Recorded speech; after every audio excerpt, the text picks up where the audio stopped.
Quem é você?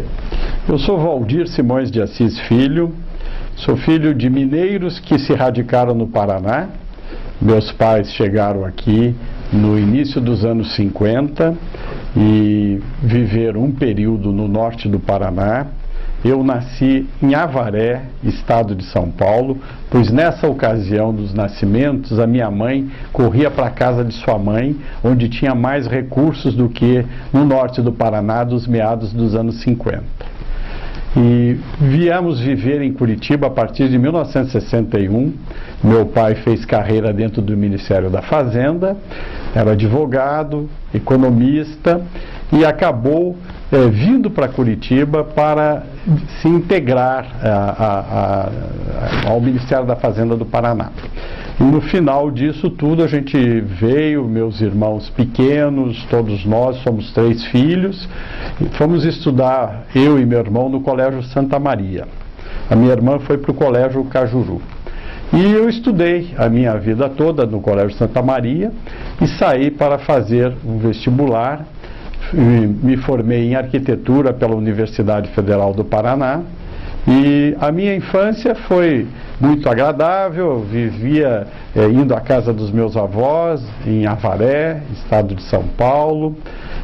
Tínhamos aí também alguma relação com o norte do Paraná, que íamos na nossa juventude e na infância visitar os amigos dos meus pais lá, mas a família se entrosou muito e se integrou a Curitiba de uma forma que todos aqui seguiram as suas carreiras e, enfim, fomos muito bem aceitos em Curitiba. E eu acabei indo para a Faculdade de Arquitetura e dentro desse universo da arquitetura eu tive a oportunidade de conhecer muitas coisas, inclusive a arte. Tive excelentes professores, fiz estágio num escritório importante de Curitiba, que era o escritório do arquiteto Luiz Forte Neto. Tive estagiando no escritório do arquiteto Ciro Correia Lira, que fez todo o planejamento da cidade de Curitiba na área de preservação cultural, junto com o ex-prefeito e governador Jaime Lerner. Então eu toquei algumas coisas da arquitetura que sempre me trouxeram assim muito prazer em participar desse universo. E durante a Faculdade de Arquitetura chegamos a ter uma equipe que era uma equipe bastante ativa e chegamos a participar de um congresso internacional de arquitetura no México e desenvolvemos um projeto de preservação da cidade de Antonina, criando ali todo um polo cultural e turístico e preservando as determinadas edificações. E esse projeto foi apresentado no México e a gente acabou ganhando um prêmio nessa ocasião. E esse prêmio permitiu que a equipe viajasse durante 6 meses pelos Estados Unidos, o México todo e Europa. Então foi uma coisa muito interessante esse contato da universidade, abrindo portas para a gente, e tivemos aí um período que eu acredito que nesse momento eu tive assim uma certa abertura para o universo da arte, porque nas cidades que a gente visitava, sempre dentro do roteiro estavam os museus, galerias de arte, e quando nós fomos dispensados de algumas disciplinas para fazermos essa viagem, nós tivemos uma lição de casa: trazer relatórios da arquitetura internacional, da arquitetura gótica, da arquitetura contemporânea europeia para os nossos professores, e alguns deles nos exigindo visitar determinados importantes museus europeus. Então foi assim um ganho cultural bastante interessante, além de termos tido essa oportunidade de estarmos dentro de um congresso importantíssimo que foi coordenado pela União Internacional dos Arquitetos. Eu acabei concluindo o meu curso de arquitetura, abri um escritório em sociedade inicialmente com uma amiga, depois passei a ter esse escritório só e tive a oportunidade de fazer alguns projetos interessantes em vários segmentos da arquitetura residencial, comercial, enfim, até na área de planejamento urbano, tivemos alguns trabalhos nesse segmento. E no decorrer do desenvolvimento profissional da arquitetura, num determinado momento, eu achei que eu deveria ter alguma coisa a mais para me dedicar, que eu achava que eu teria algum certo tempo. E foi aí que eu tive a intenção de, paralelo ao escritório de arquitetura, ter um escritório de arte. E fui fazer alguns contatos com artistas locais, os artistas, principalmente os contemporâneos, os artistas da geração 70 do Paraná, 80, que no caso era, nesse momento, o Rones Dunk, o Rubens Manhoto, Carlos Eduardo Zimmermann, a Bia Volk, que eram artistas mais ou menos da minha geração, e que eu conheci e acompanhava esse trabalho. Então eu convidei esses artistas para participarem comigo de um projeto inicial.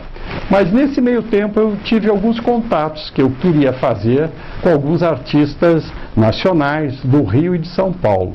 E em São Paulo eu fui apresentado ao pintor Iannelli, Arcângelo Iannelli, que é um pintor importantíssimo, falecido já há mais de 10 anos, e que tinha fortes ligações com o Paraná. Porque aqui ele teve a oportunidade de ganhar os seus primeiros prêmios nos salões de arte do Paraná. É um artista que teve uma trajetória extraordinária, obras expostas em grandes museus internacionais, fazendo parte do acervo desses museus. E fui procurar o Iannelli, e o Iannelli teve assim, uma função bastante interessante de uma colaboração com o meu projeto. Havia uma exposição em São Paulo, no Museu de Arte Moderna de São Paulo, isso eu estou falando no início de 1984, no mês de março, e eu fui até essa exposição e ele acabou me apresentando, me introduzindo ao curador dessa mostra, que era o colecionador Gilberto Chateaubriand, filho do célebre Assis Chateaubriand. O Gilberto Chateaubriand, com 90 anos de idade, recém-feitos, ele é um dos maiores colecionadores de arte brasileira e tem realmente uma coleção extraordinária que vem desde o período modernista até a arte contemporânea de ponta, onde ele, com todo esse tempo, com tudo que ele amealhou na sua coleção, ele nunca deixou de ter um olhar para o novo. E o Gilberto me disse: você quer abrir um escritório de arte? Por quê? Abre uma galeria de arte. E eu achei que realmente era um desafio, que eu talvez achei que eu não estivesse preparado para isso. Mas no final, as relações começaram a se abrir. Ele me apresentou o Volpe, que fazia parte dessa exposição, Tomi Otaki, o Iannelli, Hércules Barsotti, e ainda os artistas contemporâneos com os quais ele tinha relação, Jorge Guinle, Rubens Gershman, e estavam lá ainda Cláudio Tosi, enfim, alguns artistas, Carlos Scliar, que estavam fazendo parte daquela amostra e que eram artistas que ele colecionava. E em seguida teve um evento no Rio de Janeiro que eu fui convidado e essa relação se concretizou, e no Rio eu acabei buscando outros artistas para integrarem essa coletiva de inauguração da galeria, que em 3 meses depois surgia Simões de Assis Galeria de Arte, cujo nome inclusive foi uma sugestão do próprio Gilberto Chateaubriand. Ele disse: poxa, use o teu nome, você vai estar assinando um projeto seu, é o seu nome que você está dando de credibilidade para o seu trabalho. Eu achei aquilo fantástico, e depois eu percebi que realmente isso ocorre com as grandes galerias internacionais, que levam o nome dos galeristas, dos marchands que conduzem esse trabalho. E a minha primeira exposição foi uma exposição que eu procurei agregar esses artistas todos que eu fiz menção, os paranaenses, os paulistas, os cariocas, e ainda participou dessa mostra um artista que teve uma vivência muito grande aqui no Paraná, que aqui ele fez a Escola de Belas Artes, mas ele já residia no Rio de Janeiro, que foi o Juarez Machado. O Juarez Machado, eu fui procurá-lo no Rio, e ele de cara aceitou esse projeto, disse: eu participo com você com o maior prazer, estou chegando agora de uma temporada na França, isso em 1984, e trouxe alguns trabalhos de uma série nova para que você possa apresentar. E no final a galeria foi inaugurada numa casa, num casarão antigo na Rua Duque de Caxias, atrás do hoje Shopping Miller, porque o Shopping Miller foi construído posteriormente à inauguração da galeria. E nessa casa, num chalé alemão com um jardim, eu adaptei a galeria no térreo, porque no andar superior estava o escritório de arquitetura, que eu ainda conduzia determinados projetos. Mas no decorrer da atividade da galeria, ela foi me absorvendo cada vez mais. Nesse momento, o Juarez, em 85, se transfere para a França e me deixa representando a sua obra aqui no Brasil. E ao longo de muitos anos, nós fizemos juntos várias exposições. Tive a oportunidade de estar sempre com ele e criamos aí um vínculo de amizade, de uma relação profissional extraordinária. E sempre que podia, ele vinha a Curitiba para expor o seu trabalho. Também, no ano de 1987, eu tive também uma aproximação com um mestre da arte brasileira que vivia em Paris. A primeira visita que eu fiz a ele, Cícero Dias, foi na companhia do Juarez Machado, que também se tornou um grande amigo dele. Nós dois fomos conhecer praticamente o Cícero Dias juntos. O Juarez tinha estado com ele no ambiente da Embaixada do Brasil, numa festividade, e o Cícero havia convidado o Juarez para que fosse visitar o seu ateliê. Mas ele nunca tinha estado até então, e quando eu chego em Paris e digo: Juarez, eu tinha vontade de conhecer o Cícero Dias, que acompanha o seu trabalho há tantos anos. Ele disse: eu vou marcar essa visita lá. Marcou, em 2 dias nós fomos ao ateliê do Cícero Dias e saímos de lá com a sensação de estarmos deixando um grande e velho amigo. Tamanho foi a acolhida. E o Cícero Dias, a partir de então, começou a fazer parte do acervo da nossa galeria. Tive a oportunidade de fazer várias exposições, e um dos sonhos do Cícero era ter um livro que pudesse documentar toda a sua obra. E sempre eu dizia: eu preciso fazer esse livro. Porque cada vez que nós íamos, sentávamos para tomar um drink e conversar, ele discorria sobre o seu universo. O Cícero Dias foi nascido em 1907, no Pernambuco, filho de uma família da aristocracia rural pernambucana, e jovem ainda vai para o Rio de Janeiro estudar no Mosteiro de São Bento. E lá ele acaba, já desde cedo, tendo essa inclinação para a arte, começa a perceber que o universo dele seria a arte. E a família sempre forçando para que ele tivesse uma atividade profissional que fosse mais convencional. Para a época, ser artista talvez fosse uma coisa que estivesse fora dos planos de um senhor de engenho, que era o pai dele, os avós, enfim. E ele acabou, então, indo para o curso de Belas Artes e Arquitetura. Nesse curso, ele foi colega de Lúcio Costa e Oscar Niemeyer. Mas só que no 4º ano da faculdade ele percebeu que o caminho dele não era a arquitetura, e sim ele gostaria de seguir realmente as artes plásticas. E no meio disso tudo ele abandona, e em 1928 ele faz a primeira exposição que ele produziu dos seus trabalhos no Rio de Janeiro, e essa exposição já teve um acolhimento muito grande por parte dos curadores, dos críticos, dos intelectuais ligados ao modernismo.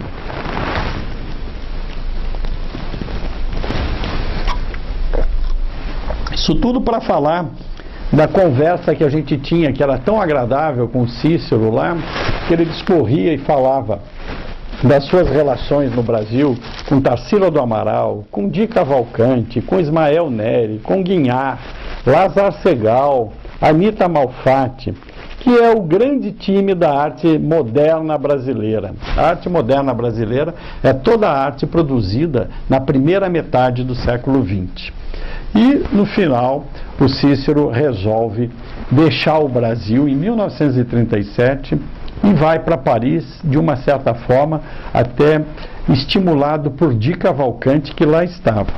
E o Cícero havia recebido uma carta convite de uma galeria francesa que gostaria muito de expor o seu trabalho, que quando ele fez essa primeira exposição no Rio, em 1928, já houve um contato ali com alguns intelectuais e críticos de arte e alguns franceses que frequentavam o Brasil, e no final ele acaba acolhendo essa ideia e sai do Brasil, vai para a França e acaba se envolvendo de uma forma muito extraordinária com uma certa elite cultural francesa, capitaneada por Pablo Picasso, de quem ele se torna amigo e vem a ser o padrinho da sua filha, que o Cícero vai solteiro para lá e acaba casando-se com uma francesa, Raymonde, e acaba vivendo em Paris, que acaba sendo o seu universo.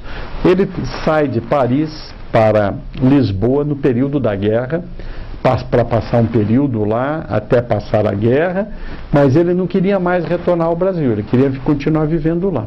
Então essas histórias todas, e mais todo o crescimento da sua carreira ao longo desses anos todos em Paris, a gente acabou documentando e fizemos um livro que realmente ficou um livro extraordinário, porque ele abriu todos os seus arquivos. Eu tive a oportunidade de passar 2 meses em Paris, debruçado sobre seus arquivos, fazendo pesquisa, e fizemos uma catalogação de aproximadamente 250 obras de sua produção em vários períodos. E nesse meio tempo a gente fez isso tudo, mas essa produção acabou acontecendo muito tempo depois, porque as coisas levaram um certo tempo para que isso viesse a acontecer.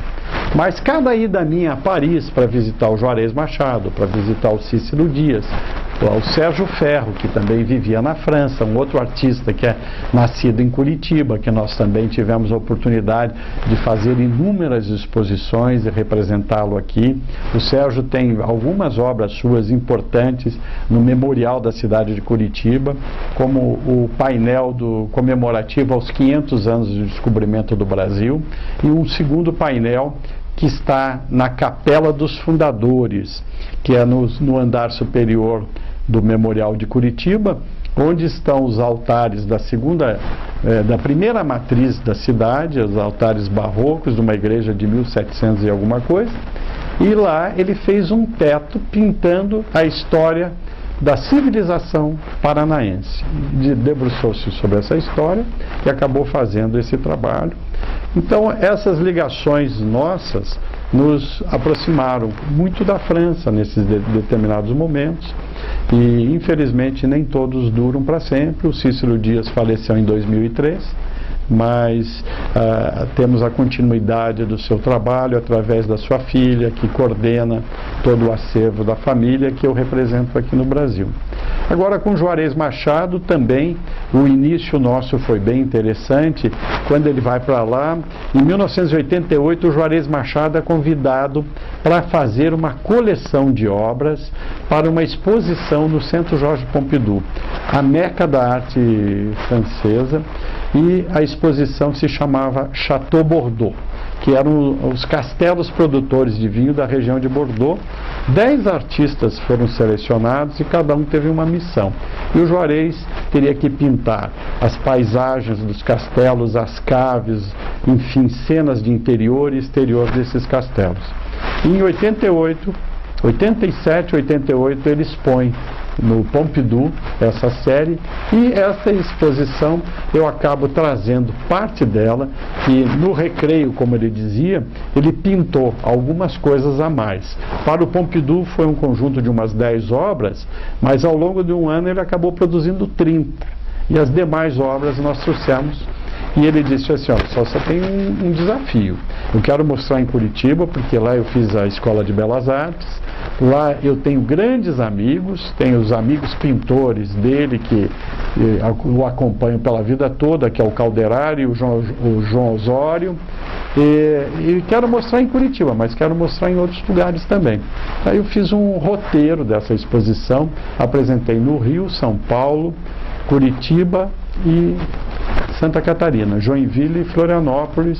Então foi uma mostra assim extraordinária, em que trouxemos aí uma visão de um artista brasileiro como a Dalice Araújo, que foi a grande crítica de arte do Paraná, que fez uma pesquisa extraordinária. Ela fez o texto de apresentação e ela chamou o Juarez de um Debré às avessas, porque o Debré veio para o Brasil, pintou o Brasil e levou para a França. O Juarez foi para a França, pintou a França e trouxe para o Brasil. Então foi uma coisa muito interessante essa conotação dada a esse trabalho, a essa série toda. E nessas exposições todas, a gente sempre tinha a companhia do Cícero Dias.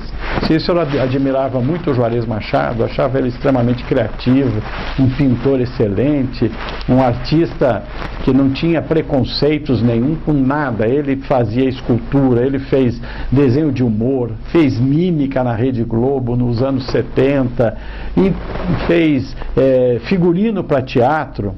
E ele via nesse tipo de postura do Juarez, que fez esculturas também, um pouco o que o Picasso fez, porque o Picasso também foi um artista que não tinha comprometimento com nada. Ele fez tudo o que ele quis fazer, ele fez desenho, fez peça de teatro, fez escultura, fez cerâmica pintada, desenho de figurinos, e é o grande artista que o século XX deu ao mundo, né, o Picasso. E o Juarez, com essa verve, esse humor, o Cícero também tinha, eles acabaram se aproximando muito um do outro, e o Juarez dizia, esse é o meu guru, sempre que eu posso eu vou visitá-lo, não só quando você vem, mas de vez em quando eu convido ele para tomar um vinho comigo no meu ateliê, e vou ao ateliê dele e ver o que ele está produzindo também. Então nós tivemos, então, alguns períodos muito interessantes dessa vivência toda, mas por um outro lado, eu também, com a minha visão do arquiteto, eu sempre gostei também da arte abstrata. E a arte abstrata, para mim, veio de uma forma assim, muito presente com os artistas ligados ao momento do construtivismo, e esses artistas que fizeram parte desse momento da arte brasileira sempre estiveram presentes dentro da nossa galeria também. Em 1985 eu fiz uma amostra que foi, de uma certa forma, antológica, porque a galeria só tinha um ano. Eu trouxe para expor conosco em Curitiba a obra do Alfredo Volpi, que já era um artista extremamente aclamado, que já tinha ganho várias bienais, prêmio da Bienal de São Paulo, bienais de Veneza, participou de 3 ou 4, que é uma das maiores e mais importantes bienais do mundo. E o Volpi veio juntamente com a Tomi Otaki, com Hércules Barsotti e o Arcângelo Iannelli. Essa mostra se chamou 4 Mestres e 4 Visões. E, de uma certa forma, quando eu bati no ateliê, era uma galeria de um ano de atividade, que não tinha um currículo ainda para mostrar, mas existia todo um propósito e eles acreditaram nesse meu trabalho e me deram força e participaram dessa exposição. A Tomi Otaki, que faleceu no ano passado com 100 anos de idade, ela teve a oportunidade de expor 4 vezes na minha galeria, entre pinturas e gravuras, que ela chegou a desenvolver algumas séries especiais de gravura. E a minha proximidade com Hércules Barsotti também foi interessante, porque um artista com o qual eles estavam sempre antenados e ligados, que era o Willis de Castro, que é um dos fundadores do movimento neoconcreto brasileiro. O Willis hoje é um artista, ele já é falecido no final dos anos 80, de uma grande representatividade. É um trabalho de uma pesquisa, um trabalho que não é nada assim decorativo, é um trabalho de um conceito da arte geométrica, mas que a sua obra está nas grandes coleções internacionais, no Museu de Arte Moderna de Nova York, está nas principais coleções de arte latino-americana e deixou uma produção muito pequena. O Barsotti já viveu mais anos e conseguiu deixar uma produção maior, né? Da mesma forma, o Iannelli, que faleceu com 80 e poucos anos de idade, e foi muito ativo e teve uma produção fantástica e também participou de inúmeras exposições conosco aqui em Curitiba. E nessa semana passada eu estive com a sua filha, e a sua filha, que é a Kátia Iannelli, que vem a ser detentora, junto com seu irmão, de todo o acervo do pai, está em negociação para fazer uma amostra individual do pai na nossa galeria. Vai ser a primeira exposição individual dele após o falecimento, que já tem 10 anos, numa galeria particular. Ele tem sido sempre alvo de grandes exposições em museus, e quando ele faleceu, ele deixou no seu inventário que os museus deveriam receber as suas obras, porque ele entende que o Brasil não tem determinados recursos na área cultural, um país com tanta carência nesse segmento, para adquirir a obra de determinados artistas. E ele deixou aproximadamente 30% do seu acervo para serem destinados às instituições, aos museus e fundações. O próprio Museu Niemeyer, onde ele expôs há alguns anos atrás, foi aclamado com 12 obras suas, entre pinturas, desenhos e gravuras. E essa última exposição que ele fez aqui em Curitiba, eu me senti muito envaidecido, porque ele me pediu para que fosse o curador da mostra. Então eu tive essa oportunidade de estar mais uma vez à frente com um grande artista brasileiro, um artista que tem realmente uma história deixada já dentro da arte brasileira.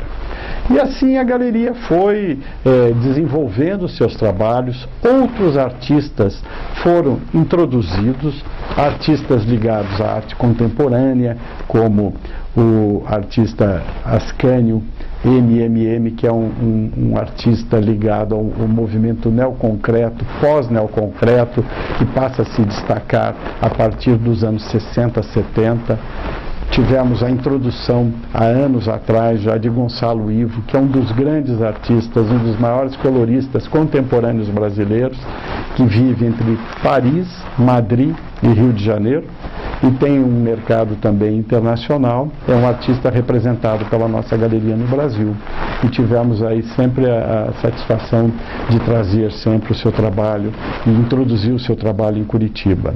Nós temos também o José Bechara, que é um artista carioca, que é um artista de grande projeção, passando ainda pela galeria neste ano de 2015, uma mostra importantíssima da geração 80, com obra de Adriana Varejão, com obra de Beatriz Milhazes, Daniel Senise, Jorge Guinle, Leonilson, Zerbini, que são artistas que já estão construindo a história da arte a partir dos anos 80. O trabalho da Beatriz Milhazes é uma das artistas hoje mais aclamadas internacionalmente. É uma artista carioca que explora no seu trabalho uma linguagem voltada a temas da nossa cultura popular, detalhes que ela busca do carnaval carioca, detalhe da arte popular nordestina, e conseguiu ser aceita num certo universo altamente privilegiado das principais galerias da Europa e dos Estados Unidos. Já teve exposição no Museu de Arte Moderna de Nova York, e é uma artista que realmente extrapolou e conseguiu levar o Brasil lá para fora. E dentro desse universo da arte, uma das coisas que tem favorecido muito a divulgação da arte é a questão das feiras internacionais. Né? Essas feiras internacionais, as galerias participam através de uma escolha feita por uma curadoria. Você faz a sua aplicação e apresenta o projeto, quais os artistas quer levar, e a partir de então a diretoria da feira, os curadores, fazem a seleção das galerias. E nós, felizmente, tivemos a oportunidade de entrar em várias dessas feiras. Mas voltando agora ao lado pessoal, eu sou casado com a Flávia Simões de Assis, Flávia Izique, filha do Dr. Egas Penteado Izique, que foi um cirurgião que marcou muito uma presença em Curitiba pelo seu autoprofissionalismo e também pelo espírito humanitário que teve. E a Flávia, formada em Direito, sempre teve também um lado muito interessado em arte e sempre nos acompanhou, de uma certa forma, dentro da galeria. E tivemos 2 filhos, que é o Guilherme e a Laura, são gêmeos, eles estão com 27 anos de idade e eles tiveram aí a oportunidade de estudarem, conhecer um pouco do mundo, estudaram fora do Brasil e depois fizeram em Curitiba as suas universidades. A Laura fez Direito, o Guilherme também fez Direito, só que o Guilherme sempre teve assim, um certo envolvimento maior com a área de Economia e resolveu também fazer um curso de Administração. E ao término do curso deles, eles se preparando para a sua atividade profissional, acabam me trazendo uma certa surpresa. Após concluírem o curso, o Guilherme vai fazer uma especialização numa universidade de administração em Barcelona, e a Laura já tinha dito que ela não gostaria realmente de exercer o direito e que ela queria se envolver com a arte, pois ela nasceu nesse universo. Ela foi visitada no berço de nascimento pela Tomi Otaki, ela e o Guilherme, claro. E todos esses artistas com os quais a gente se envolveu, sempre tiveram um envolvimento de amizade e passaram pela nossa casa. E em viagem, eles nos acompanhavam, a visita aos ateliês, visita a museus, exposições. Então a arte sempre esteve muito presente neles. Quando a Laura resolve vir trabalhar comigo, eu disse: minha filha, você tem que se preparar um pouco mais em termos de buscar determinados conhecimentos da arte, enfim, eu acho que é válido isso para você ver o que está acontecendo no mundo em termos de produção de arte contemporânea e, enfim, estudar um pouco da história da arte. E ela começa por aí, ela vai para Florença, passa um período, faz um curso de História da Arte em Florença, mas para ter a base do Renascimento, do clássico, enfim. E volta e já começa a pensar, se articular para um outro curso. Depois ela vai e passa um período na Sotheby's em New York, que ela faz lá um curso ligado à administração de galerias de arte, e nesse período ela teve a oportunidade de visitar as principais galerias norte-americanas, em Nova York principalmente, visitar as fundações, os grandes ateliês de arte que eram abertas a esses alunos. Era um curso internacional, que tinha 20 e poucos alunos de todas as origens, e ela era a única brasileira naquele período que ela estava passando lá. Quando ela voltou, ela disse: pai, eu acho que eu quero então criar um lado mais de arte contemporânea, envolvendo artistas nacionais e internacionais dentro da sua galeria, que já tem uma linguagem já pré-estabelecida. E nesse meio tempo o Guilherme retorna também do seu curso e disse: olha, eu quero ser sócio dessa galeria. E em 6 meses eles se estruturaram, tiveram a possibilidade de ir em busca de grandes curadores nacionais com os quais eles acabam tendo um relacionamento muito interessante, porque as galerias contemporâneas hoje, elas não prescindem da presença de um curador, porque o curador é a ponte que existe entre a instituição e o artista. E a galeria, tendo esse curador ao lado, ela vai ter a informação realmente do que está ocorrendo em termos mais criativos e em termos mais dinâmicos da sua produção, da produção da arte brasileira e internacional. Então, quando eu iniciei a minha galeria, era muito pelo interesse pessoal do galerista, das suas relações, né? Apesar de que a gente sempre teve um certo contato com bons críticos de arte. Por exemplo, o Olívio Tavares de Araújo, que é o maior estudioso da obra do Volpi, esteve fazendo curadorias e apresentações na minha galeria em algumas vezes, em alguns momentos importantes. Aguinaldo Farias, que foi curador da Bienal de São Paulo, da Bienal Internacional de Veneza, que é uma das mais importantes bienais do mundo, também teve a oportunidade de estar conosco fazendo determinadas curadorias. O Marcos Lontra Costa, que é um curador importante, que dirigiu por muitos anos o Museu de Arte Moderna do Rio de Janeiro, sempre foi uma presença constante aqui. E agora nós estamos conhecendo determinados curadores jovens que estão muito antenados na arte contemporânea, ligadíssimos com a produção internacional. Eu estou conhecendo esse grupo todo através das relações dos meus filhos, que também estão contribuindo e colaborando muito com o meu trabalho. Estão trazendo uma certa aeração, uma renovação para uma galeria que tem 31 anos de atividade. Então, os meus principais artistas, alguns faleceram, outros estão ficando mais velhos, mas então a galeria tem que se renovar e tem que trazer coisas interessantes para esse público mais jovem, que também é ávido de informação. E nossas duas galerias funcionam de uma certa forma bastante independentes, porque a Sim Galeria, que é o nome que eles atribuíram à galeria deles, tem artistas bem jovens, e a Galeria Simões de Assis já tem aqueles artistas mais consolidados. Em determinados momentos, as duas galerias se fundem para apresentar um único trabalho com artistas de vários momentos.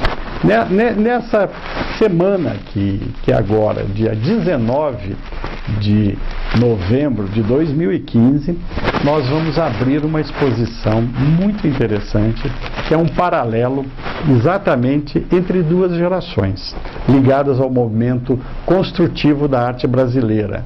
E um curador carioca, professor da Universidade do Rio de Janeiro, uma pessoa dinâmica, jovem, que é o Felipe Scovino, está fazendo essa curadoria. Então ele está ligando a obra de arte de determinados artistas, alguns dos quais ele já trabalha há alguns anos, que é o caso do Volpi, do Abraham Palatnik, e depois ele está trazendo a obra do Atos Bulcão. Atos Bulcão é um artista que desenvolveu todo o seu trabalho ao lado de Oscar Niemeyer. Ele fez os grandes murais dos grandes edifícios e os palácios de Brasília. Palácio Alvorada, o Palácio Itamaraty e determinadas igrejas. E ele sempre trabalhou desenvolvendo o seu trabalho através de azulejos. Então são painéis executados em azulejo. E Atos Bulcão está participando dessa exposição, que é a primeira vez que ele expõe na minha galeria.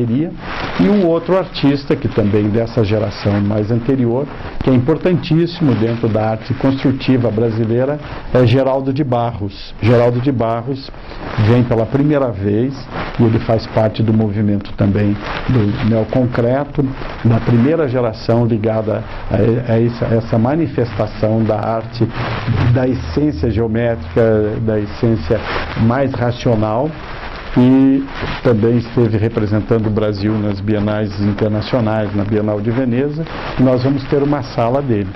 O Abraham Palatnik é o pioneiro da arte cinética a nível internacional. Filho de russos, mas nascido no Brasil, nascido em Natal, no Rio Grande do Norte.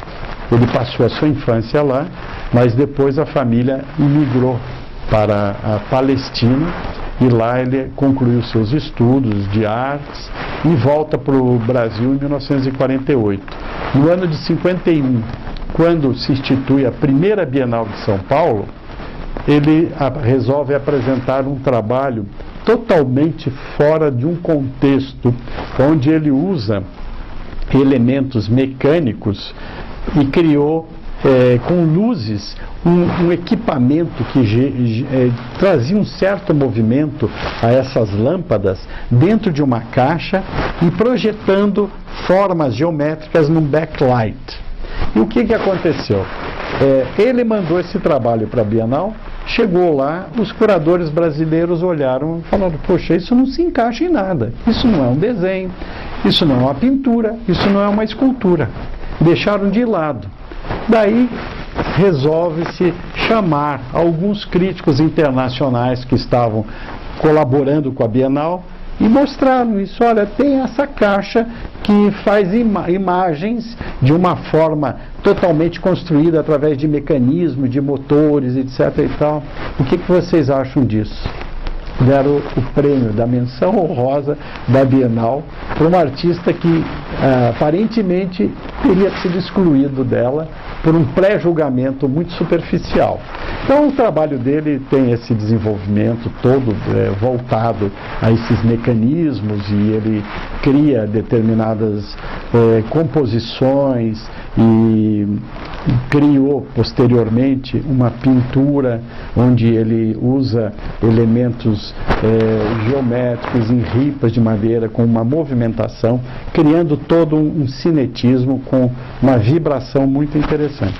E uma das coisas assim bastante importantes para ele, que ele foi convidado pelo Centro Pompidou para em 2017 fazer uma exposição individual lá.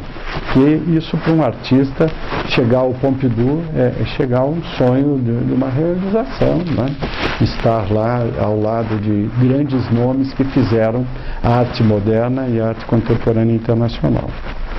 E assim a galeria está seguindo o seu trabalho, tem feito aí a sua presença em várias feiras, em exposições nacionais que tivemos a oportunidade de organizar, e sempre que também podemos, nós sempre tivemos um olhar também com as instituições, através de colaboração com museus de Curitiba, trazendo a obra de determinados artistas, colaborando na organização de mostras. Enfim, a galeria tem que cumprir o seu lado cultural junto ao lado comercial. Bom, a nossa atividade profissional sempre está muito envolvida também com as artes gráficas, porque uma galeria de arte tem que apresentar nas suas exposições catálogos, tem que criar livros dos artistas que representam. E eu, desde o início, tive assim uma certa exigência em relação à qualidade desse material, e que acabou me levando a criar uma editora.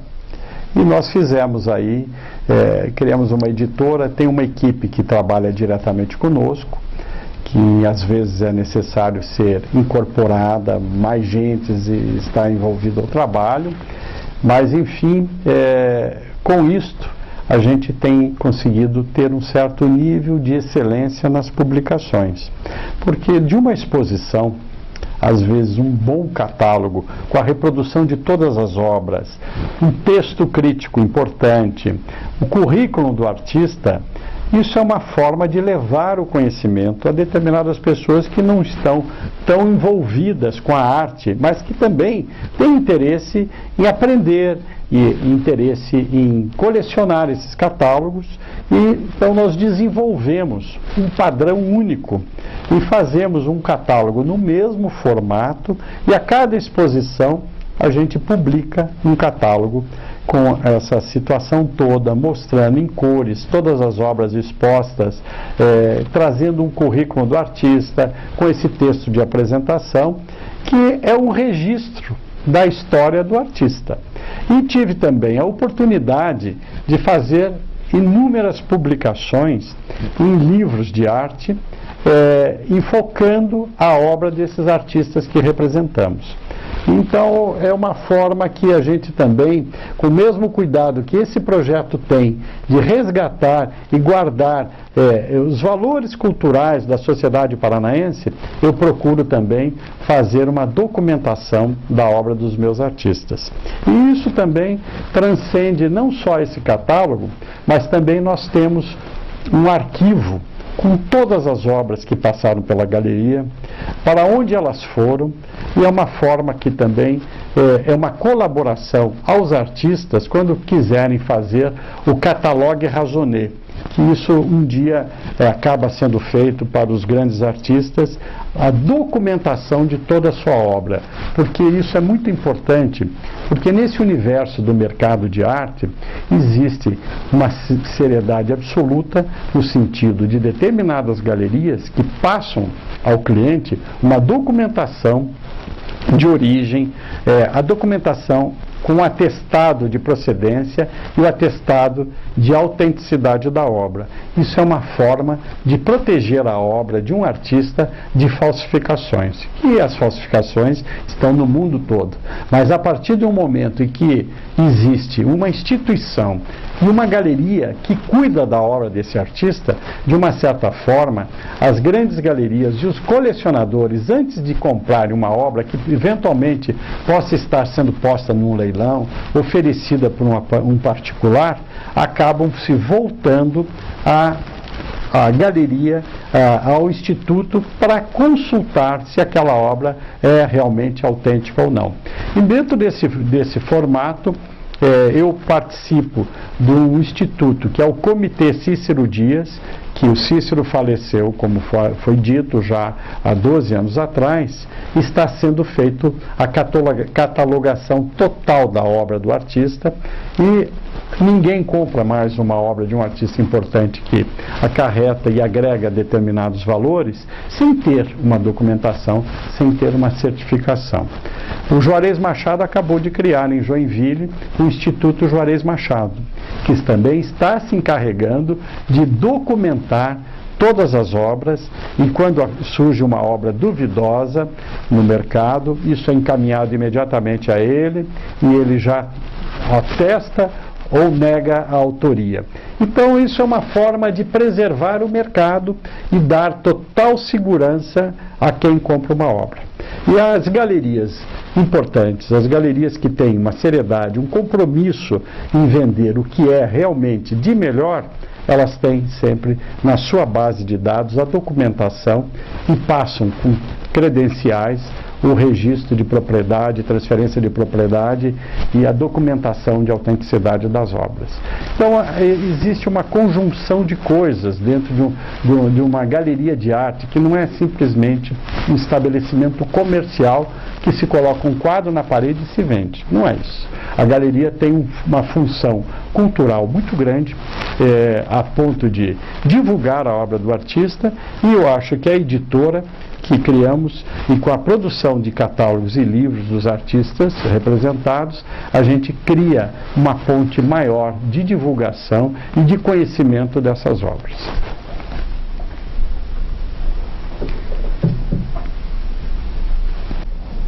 Bom, Curitiba é uma cidade que tem assim grandes artistas na sua história, na sua essência. Começa com Alfred Andersen, um norueguês que vem para cá no início do século e com uma formação extraordinária em artes, frequentando a Faculdade de Belas Artes, a Escola de Belas Artes da Noruega, passa por Paris, tem contato com os impressionistas e pós-impressionistas e chega no Brasil. Chegando no Brasil, ele acaba ficando em Paranaguá e de lá ele vem viver em Curitiba. Ele acaba se tornando um curitibano. O seu pai era um navegador, participava de uma frota de navios, né? E era um comandante de navios comerciais, e numa dessas vindas para o Brasil, ele participou em 2 ocasiões de ter vindo ao Brasil, ele ficou encantado com o Brasil, e numa dessas ocasiões ele resolveu descer em Paranaguá, e conheceu lá a sua mulher, que era uma índia da tribo Carijó. E ele, um homem culto, um homem de visão universal, que conhecia o mundo, tinha viajado muito, acaba se radicando em Paranaguá e sobe a serra, e aqui em Curitiba ele cria uma escola de artes visuais, o ateliê de Alfredo Andersen, e foi o formador de uma geração importante de artistas paranaenses, entre eles Teodoro Debona, Fraisleben, O Nísio já foi um artista que teve um caminho diferenciado, foi individualmente estudar na Alemanha, mas ele montou essa escola. Nessa escola ele teve a oportunidade de passar os seus conhecimentos, e esses artistas daqui do Paraná, escultores também como Turim, Zaco Paraná, que todos tiveram um certo envolvimento com ele, acabam indo para a Europa e frequentaram lá as grandes academias. Debona viveu 10, 12 anos em Veneza, Zaco Paraná esteve na Bélgica, Turim passou por lá também. Enfim, esses artistas todos formam a primeira geração da arte paranaense. Depois dos anos 30, 40, já se agregam alguns outros. Chega ao Paraná o italiano Guido Viaro, que é um grande artista que também chegou com um conhecimento da arte, um artista que tinha cultura e também contribuiu para a formação, num determinado momento, de uma outra geração de pintores paranaenses. E também temos casos de artistas que são mais tangenciais a essa escola paranaense, que é o caso de Miguel Bacum, que é um artista autodidata, um artista extraordinário, cuja obra cada vez mais tem sido vista, discutida e estudada e aclamada por grandes críticos brasileiros, que passam a ter, de uns anos para cá, um interesse muito grande pela obra do Bacum. Depois existe uma geração já dos anos 50, 60, que era uma geração que queria fazer uma renovação da arte do Paraná, que essa geração acaba indo também beber em outras fontes. Um deles é o Fernando Veloso, vai estudar em Paris, estuda dentro de academias de arte, tem uma relação grande com alguns pintores de um determinado momento e retorna ao Paraná trazendo determinadas informações. E nesse meio tempo, as bienais começam a frutificar, as bienais de São Paulo, a partir dos anos 50, trazendo a informação da produção cultural internacional, e os artistas do Paraná passam a ter uma certa convivência e um certo relacionamento com isso. Mas, de uma certa forma, ficaram um pouco ilhados dentro dessa Curitiba, de uma certa forma, fechada. E os artistas do Rio e de São Paulo tiveram muito mais oportunidades desse contato através das grandes bienais, dos museus que se instalaram em São Paulo, das grandes coleções formadas, mas hoje tudo tem sido muito facilitado pelos meios de comunicação, pela internet, as pessoas têm maior informação sobre isso. Até que, há 12, 13 anos atrás, num gesto extraordinário, o ex-governador Jaime Lerner resolve transformar a sede das antigas secretarias, que era um projeto de Oscar Niemeyer, num museu que pudesse acolher a arte paranaense, a arte internacional. E para isto ele traz o Niemeyer, que resolve não só fazer a restauração do prédio, mas resolve contribuir com alguma coisa de novo. Eis que surge então aquela edificação frontal que passa a ser o nome do museu, o Museu do Olho, né? Então, esse espaço em que ele traz uma certa leitura do contemporâneo, trazendo para um prédio projetado no início dos anos 60, já dentro de uma arquitetura revolucionária, com grandes vãos de laje protendida de concreto, ele traz esse novo elemento. E não só isso, a arquitetura do museu contribui para ser ele um dos grandes museus internacionais, mas o museu passou a trazer para a cidade de Curitiba uma visibilidade muito grande da arte brasileira, da arte paranaense e da arte internacional. A partir desse momento, as coisas na cidade passaram a ter uma maior visibilidade, a arte passa a ter um reconhecimento maior, a arte passa a atingir um público maior.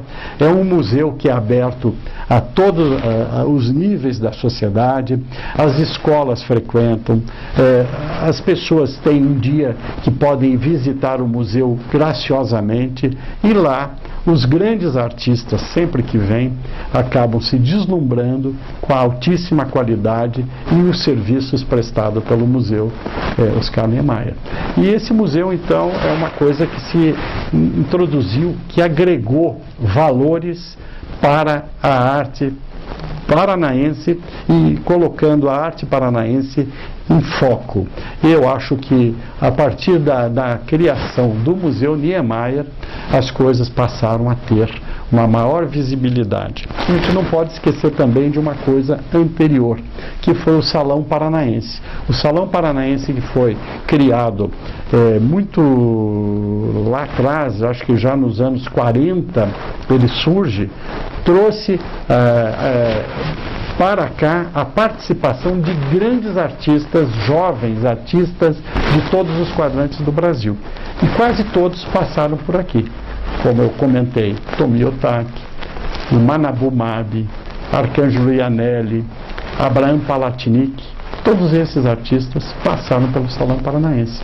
A geração 60 da arte brasileira, de grandes artistas da arte brasileira, que são hoje reconhecidos internacionalmente, passaram pelo Salão Paranaense. Então o Paraná tem valores intrínsecos, tem uma cultura muito sedimentada e que realmente agora tem tido a oportunidade de ser mostrado de uma forma mais ampla e mais valorosa à sociedade brasileira e internacional.